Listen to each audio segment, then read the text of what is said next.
Good morning, students. Once again, we proceed with the same chapter, The Portrait of a Lady. In the previous lesson, I told you about Khushwant Singh and his attachment with his grandmother, and I had told you about the village life. Now, let's move on further.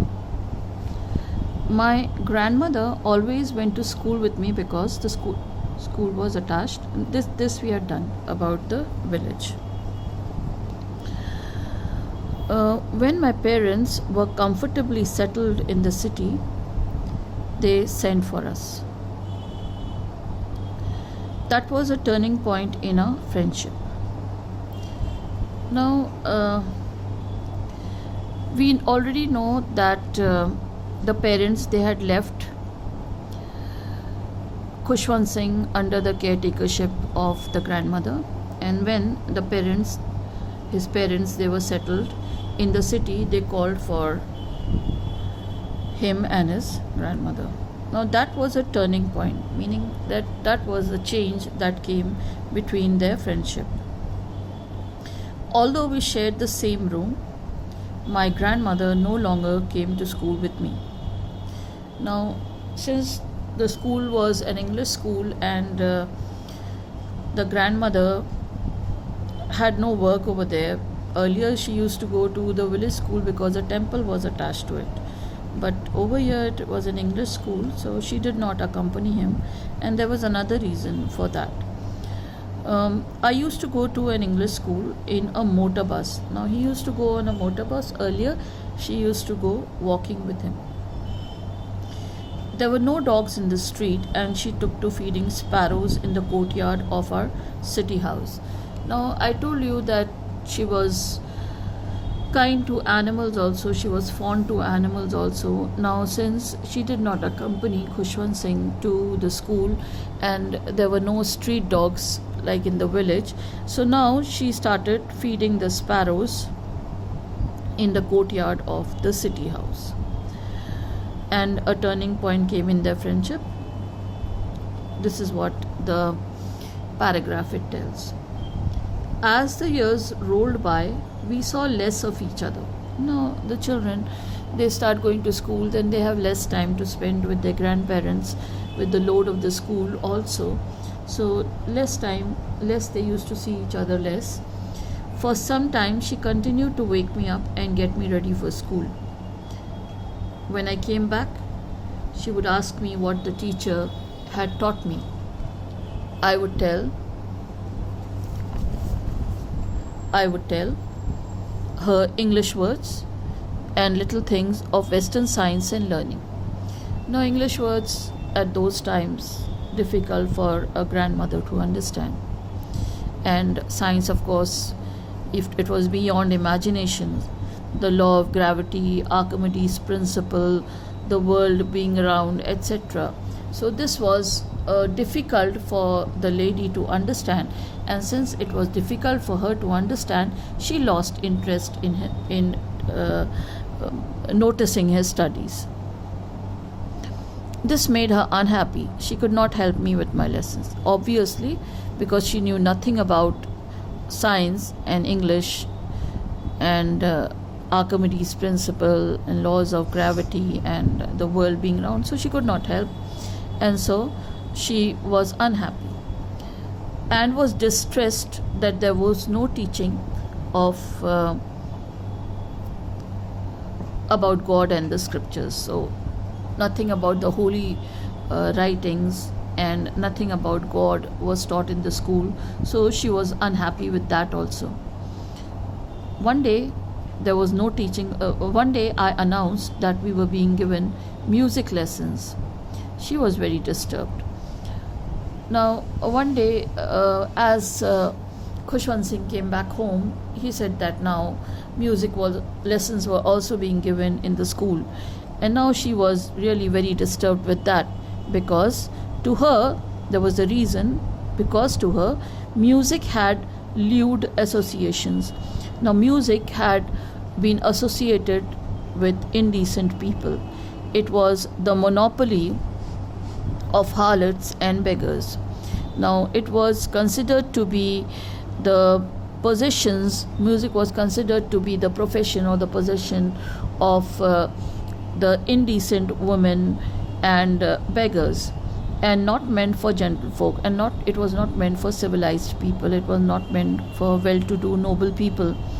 She said nothing but her silence meant disapproval.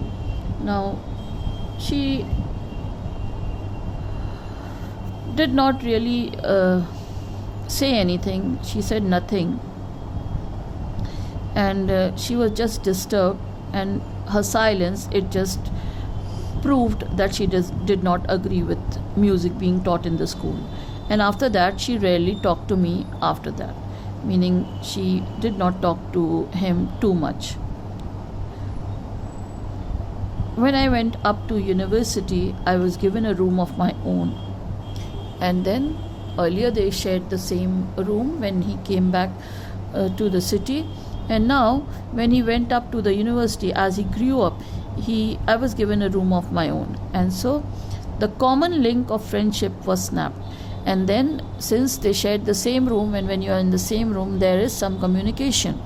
But now the common link of friendship was snapped. The common link of friendship of sharing the same room, it was broken.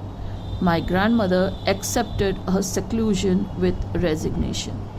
Now, the grandmother, she was a very composed lady, and so she accepted her loneliness as fate. She rarely left her spinning wheel to talk to anyone. Now, throughout the day, she was at her spinning wheel, just like the charkha, the Gandhiji's charkha. From sunrise to sunset, she sat by her spinning wheel and reciting prayers. So, from morning sunrise to sunset, she was with her spinning wheel, and the second thing that she used to do was reciting her prayers. Only in the afternoon she relaxed for a while to feed the sparrows. And the third thing was feeding the sparrows. First thing, spinning the wheel from sunrise to sunset, then her prayers, reciting her prayers, and the third thing in which she was relaxed was the feeding of the sparrows in the afternoon. While she sat in the veranda, breaking the bread into little bits, hundreds of little birds collected around her, creating a veritable bedlam of chirrupings. Now, when she sat in the veranda breaking the bread for the little birds, then not one or two, but hundreds of birds they collected. And when they collected, they created a veritable bedlam of chirruping, meaning a confusion and noise of chirrupings. It was a total chaos of the noises of the birds chirruping, twittering. Some came and perched on her legs, others on her shoulders, some even sat on her head. She smiled but never shooed them away. It used to be the happiest half hour of the day for her. So it was a communication with the animals, with the birds, and the birds became so fond of her that some of them, they perched on her legs, others on her shoulders, and sometimes on her head also, and she never shooed them away. And she was very happy spending her time with the birds, and it was the happiest half hour of the day for her. So these were the things that she used to do once the author started going to the university. First thing, from sunrise to sunset at the spinning wheel, then saying her prayers, reciting her prayers, and then half hour in the afternoon spending quality time with the sparrows. When I decided to go abroad for further studies, I was sure my grandmother would be upset. I would be away for 5 years, and at her age, one could never tell. Now, the author had grown up, he was in the university, the grandmother was old, and when he decided to go abroad for further studies, then the author was sure that the grandmother would be very upset, because he would be going away abroad for 5 years, and 5 years is a long time for an old lady. You never know when she would die. So, at that age, you could never tell. So, but my grandmother could, she was not even sentimental. Now, grandmother, she knew that when he'll come back, she would be very well much alive, and she did not even grow sentimental. She did not become emotional. She came to leave me at the railway station, but did not talk or show any emotions. She did not show any emotions, but she came to leave to see him off at the railway station. Her lips moved in prayer, her mind was lost in prayer. They were a very religious lady, continuously in prayer. Her lips were moving, her mind was also lost in prayer. Her fingers were busy telling the beads of a rosary as earlier. Silently she kissed my forehead, and when I left, I cherished the moist imprint as perhaps the last sign of physical contact between us. So the author, he cherished that moment when she kissed him on the forehead, and the moist imprint on the forehead, he cherished it for a long time, and he thought that this was the last physical contact between them, as he was going away for 5 years. And at that particular age, as his grandmother was, one could never tell. But that was not so. So the author was proved wrong. After 5 years, I came back home and was met by her at the station. She did not look a day older. So the same as she was, she looked just like that, old, very old, wrinkles from everywhere to everywhere. She still had no time for words, and while she clasped me in her arms, I could hear her reciting her prayers. So, again, the same routine of her reciting her prayers, her hand telling the beads of the rosary, and lips moving silently in inaudible prayer. Even on the first day of my arrival, her happiest moments were with her sparrows, whom she fed longer, and with frivolous rebukes, meaning not serious scoldings. So that continued. The happiest moment with the sparrows. In the evening, a change came over her. So in the evening, there was something away from the usual, and that was she did not pray. So that was something that was really very strange, and it was out of the way, something that never happened. And it happened on the day he returned, and on that evening, that she did not pray. And what did she do? She collected the women of the neighborhood, got an old drum, and started to sing. For several hours she thumped the sagging skins of the dilapidated drum, and for several hours she started beating the drum, and the drum was also in a very worn out condition, and sang of the homecoming of warriors. Since the author had come back home, so she sang of the homecoming of warriors. We had to persuade her to stop, to avoid overstraining. At that age, too much strain, so the author and the family had to plead her to stop, to avoid overstraining. That was the first time since I had known her that she did not pray. So it was something unusual that happened when he came back home. That evening she did not pray. Instead of that, she started beating the sagging skins of the dilapidated drum, and she sang the homecoming of warriors. Since the author was back, collected the women of the neighborhood. The next morning she was taken ill. It was a mild fever, and the doctor told us that it would go. And the next morning she fell ill, and the doctor said it was a mild fever and it would go. But my grandmother thought differently. The grandmother, she thought differently, not agreeing to what the doctor said. She told us that her end was near, and she told everybody that, oh my God, I'm going to die, my end is near. Usually the old people, they keep saying these things.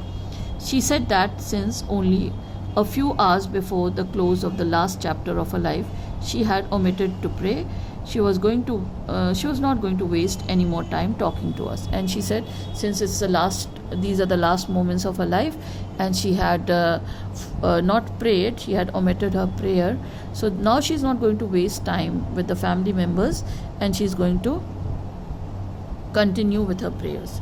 We protested. Now everybody, as the older people, they say, no, I'm going to die, this is my last time. People, they console, oh no, that's not right, you're going to live, you'll be with us. But she ignored our protest. She lay peacefully in bed praying and telling her beads. And she lay down on her bed very peacefully and kept on telling the beads of her rosary. Even before we could suspect, her lips stopped moving and the rosary fell from her lifeless finger. And then, before anybody could even doubt, her lips, they stopped moving and the rosary fell from her lifeless finger, meaning she was dead. A peaceful pallor spread on her face, and we knew that she was dead. So there was peace on her face and on her pale face, and the family members, they came to know that now she's no longer. We lifted her off the bed, and as it was a tradition, as was customary, laid her on the ground and covered her with a red shroud. Now different traditions are followed, and so according to their tradition, she was lifted from off the bed and laid on the ground and covered with a red shroud. After a few hours of mourning, we left her alone to make arrangements. Then everybody, after mourning for some time, the arrangements for her departure was to be made, and so for the arrangements of the funeral, everybody left. In the evening, we went to her room with a crude stretcher. With a coarse stretcher, they went to her room to take her to be cremated. The sun was setting and had lit her room and veranda with a blaze of golden light. So it was sunset, and the light was golden of the sun, and the veranda was lit, and a part of her room was also lit. We stopped halfway in the courtyard. So as they were about to take her, they stopped at the courtyard, because all over the veranda and in her room, right up to where she lay dead and still wrapped in the red shroud, thousands of sparrows sat scattered on the floor. So not one, not two, not 10, but not even 100, thousands of sparrows, they were on the floor, in the courtyard right up to where she lay.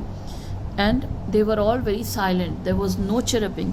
Earlier there was a bedlam of chirruping, and now not at all, no chirruping. So this is the first thing, that the sparrows, they did not chirrup. We felt sorry for the birds, and my mother fetched some bread for them. And now, since the grandmother was dead, so the mother thought that they must be hungry, and the grandmother, she fetched some bread for the sparrows. She broke it into little crumbs, the way my grandmother used to, and threw it to them. And she broke the bread crumbs to little pieces, just like the grandmother used to do, and threw it to them.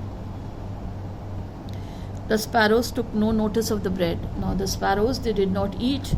So this is the second thing that they showed. First of all, they were silent. Second thing, they did not eat anything. When we carried my grandmother's corpse away, when the dead body of the grandmother was carried away, then they flew away quietly, without touching the bread crumbs. As soon as the body was taken away, the sparrows also, they went away quietly. Next morning, the sweepers swept the breadcrumbs into the dustbin. So the sparrows also came to mourn the death of the grandmother. She was such a kind lady. So with that, we come to the end of the chapter. I hope you have understood. The PDF notes will be provided to you. Thank you very much.